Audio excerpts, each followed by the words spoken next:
शिवा अखिल भारतीय वीरशैव बहुजन कर्मचारी महासंघ जिल्हा शाखा नांदेडच्या वतीने नांदेड शहरातील कुसुम सभागृहात वीरशैव लिंगायत समाजातील गुणवंत विद्यार्थ्यांना प्रोत्साहन मिळावे या उदात्त हेतूने तसेच सामाजिक बांधिलकीच्या जाणीवेतून गुणवंताचा सत्कार व करिअर मार्गदर्शन 2026 हा भव्य सोहळा 26 ऑगस्ट रोजी अत्यंत उत्साहात संपन्न झाला।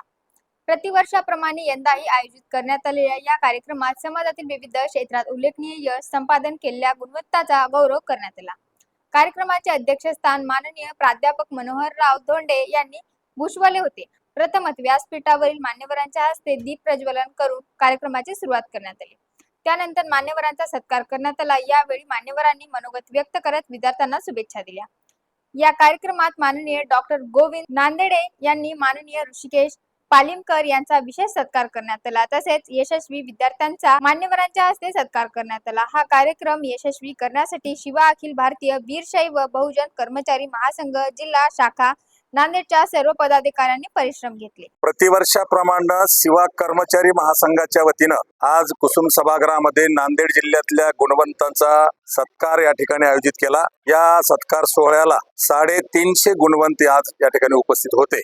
गेली 29 वर्षापासून शिवा कर्मचारी महासंघाच्या वतीनं ही परंपरा गुणवंत विद्यार्थ्याच्या सत्काराची चालू आहे आणि त्याचा या वर्षीचा भाग म्हणून सन्माननीय विशेष पोलीस महानिरीक्षक शहाजी उमाप साहेब उद्घाटक म्हणून उपस्थित होते आणि इतर मान्यवरी या व्यासपीठावर होते। विशेष सत्कार म्हणून डॉक्टर गोविंदराव नांदेडे यांचाही सत्कार करण्यात आला आणि UPSC मध्ये देशात 283वा क्रमांक घेऊन जो क्वालिफाय झालेला आपल्या जिल्ह्यातला भूमिपुत्र असलेला ऋषिकेश रामकिशन पालिमकर यांचाही सत्कार करण्यात आला आणि या निमित्तानं मी माझ्या वतीनं शिवा संघटनेच्या राष्ट्रीय शाखेच्या वतीनं सर्व गुणवंत विद्यार्थ्यांचं अभिनंदन करतो। त्यांच्या भावी कार्याला हार्दिक शुभेच्छा देतो आणि आपल्या माध्यमातून अशाच प्रकारची गुणवत्तेची परंपरा समाजातल्या विद्यार्थ्यांनी तरुणांनी या ठिकाणी कायम ठेवावी अशी अपेक्षा व्यक्त करतो।